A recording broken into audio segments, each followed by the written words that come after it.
Alright boys, welcome to part 2 of me replacing the distributor in this thing. Hopefully in this episode we can get the intake manifold on and hopefully get it started, but the first thing I've got to do is clean the intake manifold up, change all the plugs and leads, clean up the block, make it all nice and pretty, and hopefully we can get it sorted.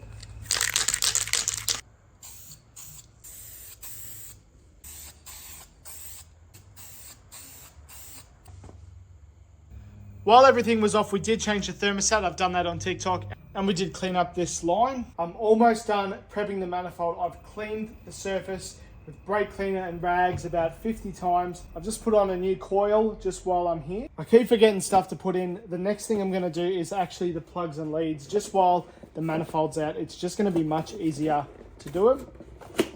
These are my new leads, these are the old ones. Now, when everything's different lengths, what I actually like to do is get the old ones, and now I'll lay the old ones out like this. I do this to make sure that the new ones that I'm taking are all the same length, if that makes sense. Now, I actually do believe that there is 2 of each, but you know what, it can't hurt to be certain. So in the last video, I numbered all the leads, but looking back on it, I think that there was no point doing that. I found a diagram online which this distributor follows, and that diagram tells me what lead on the distributor goes to what cylinder. So yeah, I'm just going to take them all off and not worry too much about it. But if I didn't have that diagram freely available, different story. Okay, those are our old leads. Of course, our next step is to change the spark plugs. Now, I actually have a feeling that I've done this not too long ago, but you know what? Can't hurt, can it? I am starting on the easy side, which is actually something that I try and not do. It's always good to do the hard side first.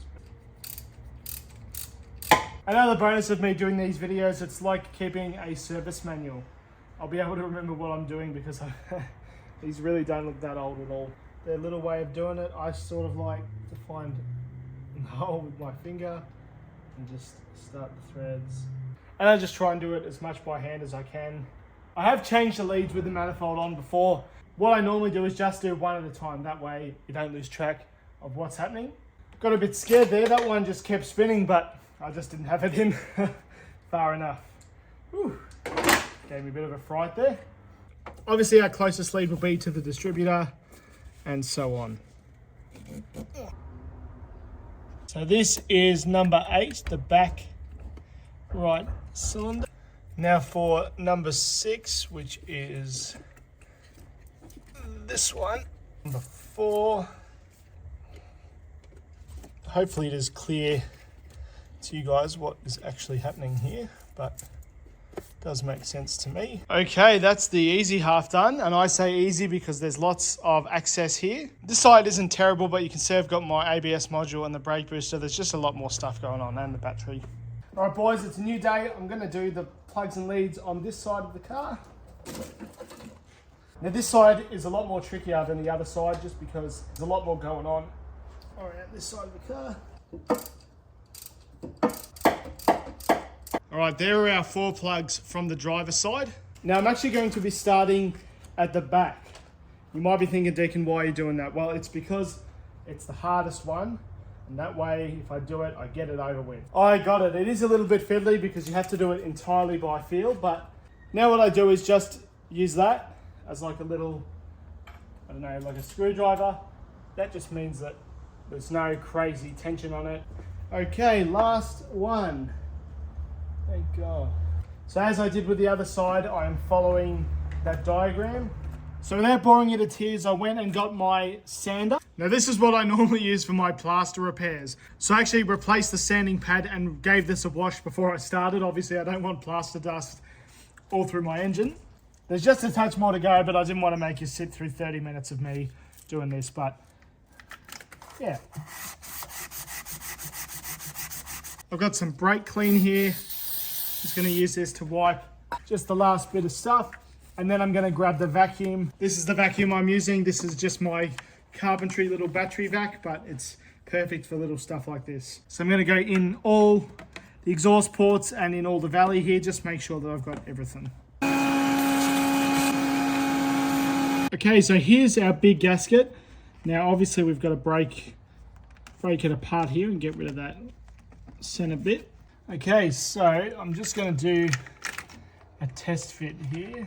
So what it says to do in the manual is just put a square of silicone around the water jackets, which there's one at every end, and hopefully doing that is going to hold these in place. I admit I'm a little bit stuck. I'm not sure whether these go over or under. I think they go over, but I'm not sure. But this is what's excellent about having such a big social media platform. I'm going to pause here, make a TikTok and ask the community for help, and hopefully they know better than me. While I'm waiting anyway, I'm going to buy some new intake manifold bolts. Unfortunately, that means this video is going to be delayed. What we're going to do now is try and find some intake manifold bolts. I'm getting these because the other ones are not that great, but what I can do is cut the heads off a couple, use them as dowels, which someone very cleverly suggested. Just going to be using this kit. Nothing special, $30, which is pretty good, but I haven't actually shown you guys, but some of them are actually really damaged. So this is just one of those things that happens with cars, you know, it is what it is. So these are my intake manifold bolts, my old ones, and because I've ordered new ones, I don't need these anymore. So what I'm going to do is lop the top off, so then I can actually screw them in and use them as dowels, just to help me locate everything, the gaskets, the manifold. Okay, here's our finished product. It is just the bolt with no head, so we're going to use this as like locating tabs. Let's give our dowels a crack. Now what I had before was actual bolts, but obviously that's not going to work when I want to slide the manifold on. So now I've got dowels. So thank you to whoever's idea that was. I couldn't find the comment, but that's a really good idea. Okay guys, we're going to have another crack at the bolt in the back corner there, and I've gone out and bought some Craft Right stuff. Now I actually don't mind a lot of Craft Right stuff, and you know, you might call me a cheapskate or whatever, but some of this stuff is really not that bad. Some of their stuff's not amazing, but... So I've got this nice long Allen key now. This one's about twice the length of the ones that were in it before. That's a good start. Okay, we got it. Thank God for that. Let's... this guy off. Well, that's not what I expected. Look at how nice and clean the rocker gear is on that side. And this side... not so clean. Might be looking at a new PCV valve at least. Right boys, we're actually taking them off for two reasons. One is to of course replace the rocker cover gasket because these are leaking. But most importantly, I'm going to paint these. I'm going to clean them up because look how gross they are. Now I've decided to paint them the same color as a manifold that I painted earlier in this video, that sort of silver color. I know I'm going to paint the engine covers this H114 body color to sort of match what's going on here. Because I'm waiting for intake manifold bolts, I can't really do anything with the intake manifold yet. The gaskets are all just sitting in place, but I can finish these.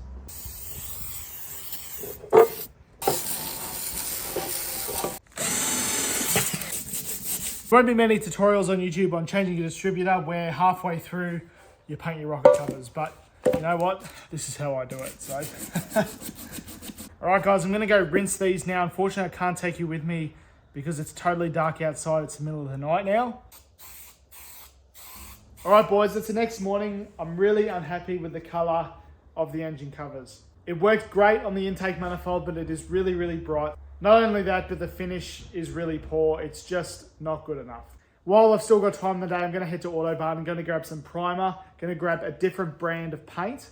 And while I'm there, I'll probably get one of those color-coded paints mixed up, the H114. I'm planning to paint the engine covers in the same gold as the car, the H114. So let's go. So since we've got to run some car errands, may as well take the Ferrari.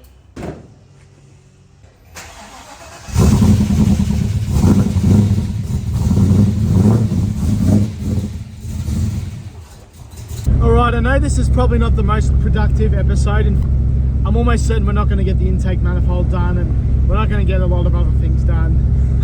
But you know, that's just what cars are. Sometimes you run into these things and you know, you may as well change this thing, you may as well fix this while we're at it. But you know what?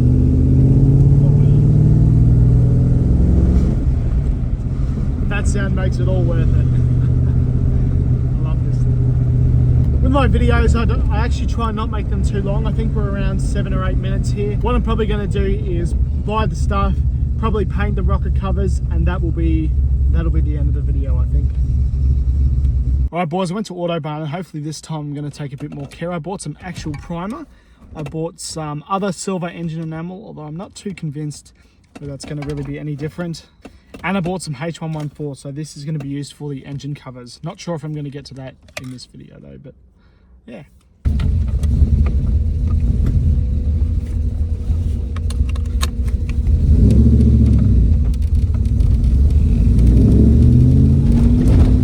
Alright guys, we are back again. I'm going to rub back the stuff that I did yesterday and actually prime them and paint them a colour. I don't think the colour that I bought is actually too different, but my prep was not good enough anyway, so that's okay.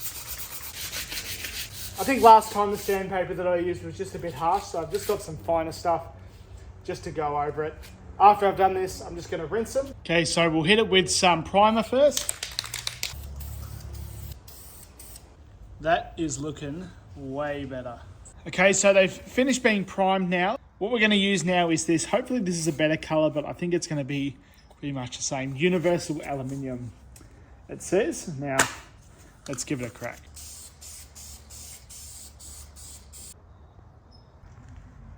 I'm no Picasso, that's for sure, but these rocker covers are looking much, much better now that I've taken a bit of time to do them properly. I'm much happier with the color than that other stuff that I got. I'm going to cut the video there though, it's already getting a bit long.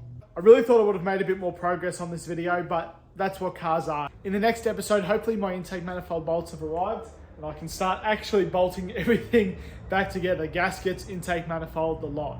The only thing that I'm going to do between this video and the next one is put another coat on the engine covers. Other than that though, I'm going to film everything and keep it for the next video. If all goes well, I think there's only going to be one more part, but doing all this little stuff is really, really worth it. I think it's really going to tidy up the whole engine bay. I really hope you guys enjoyed watching, and if this is your kind of content, please subscribe and follow along. I'm going to be making a lot more videos about me fixing cars and also about me talking about the cars I already own and what I can do to them and all that kind of stuff. So if that's your kind of content, please like, subscribe, follow along, all that stuff. Thanks for watching.